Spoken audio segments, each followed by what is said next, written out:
Good morning friends. பகவான் ஸ்ரீ அரவிந்தரன் சாவித்திரி ஒரு மந்திர திறவுகோல் பாகம் 5. உரையாசிரியர் திருமதி ஆனந்தி துரை. நேற்றைய தொடர்ச்சி. அணிந்துரை. பகவான் ஸ்ரீ அரவிந்தரின் மகா காவியமான சாவித்திரி தமிழ் நூலகத்திற்கு சென்றடைய வேண்டும் என்னும் மிக உரிய நோக்கத்து கொண்டு திருமதி ஆனந்தி துரை அவர்கள் பகவான் ஸ்ரீ அரவிந்தரின் சாவித்திரி ஒரு மந்திர திறவுகோல் என்னும் தலைப்பில் காவியத்தின் ஒவ்வொரு புத்தகத்தையும் தனி புத்தகமாக வெளியிட்டு வருகிறார். அந்த வரிசையில் சாவித்திரி காவியத்தின் புத்தகம் 6 மற்றும் புத்தகம் 7 போன்றவற்றுக்கான உரைநூல் இப்பொழுது மந்திர திறவுகோல் பாகம் 5 என்னும் நூலாக வெளிவருகிறது.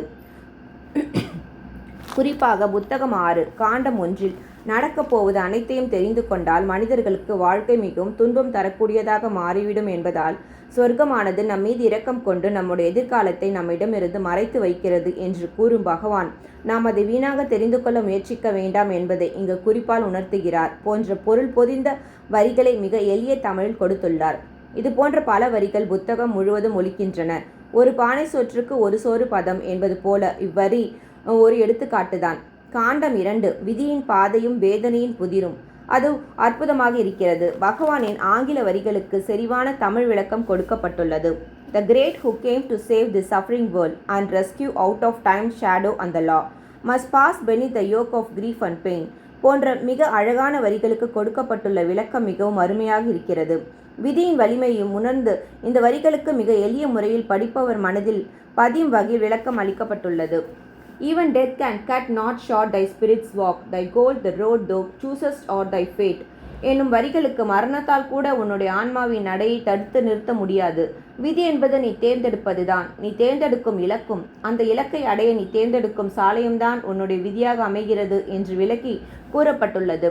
படிக்கும் வாசகர் மனதில் இது தெளிவை தருகிறது.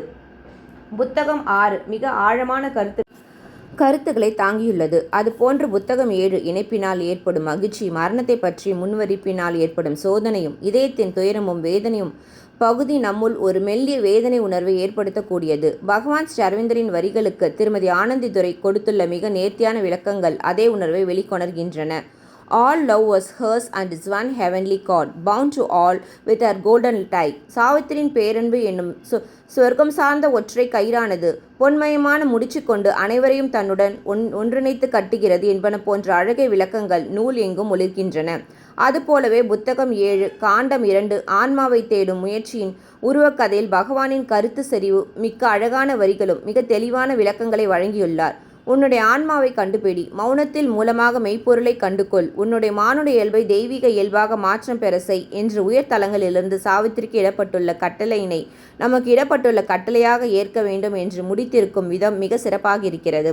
அதுபோலவே புத்தகம் 7 காண்டம் 3, 4, 5, 6, 7 போன்றவற்றுக்கான விளக்கங்களும் மிக அருமையாக உள்ளது. திருமதி ஆனந்தி துரை அவர்களது சீரிய பணி சிறக்க வாழ்த்துக்கள். அடுத்த வரவிருக்கும் சாவித்திரி காவியத்தின் பிற புத்தகங்களை மிக ஆர்வனுடன் எதிர்பார்க்கிறோம். அன்புடன் எஸ். சிவகுமார், தலைவர், ஸ்ரீ அரவிந்தோ சொசைட்டி, அசோக் நகர், சென்னை 83. ஃப்ரெண்ட்ஸ், ஃபாஸ்ட்டாக படிக்கிறேன்னு நினைக்காதீங்க. என் கூடயே நீங்கள் தொடர்பு கொள்ளுங்கள். இது ஷார்ட்டில் இருக்கிறதுனால கொஞ்சம் சீக்கிரம் முடிக்க வேண்டியதாக இருக்குது.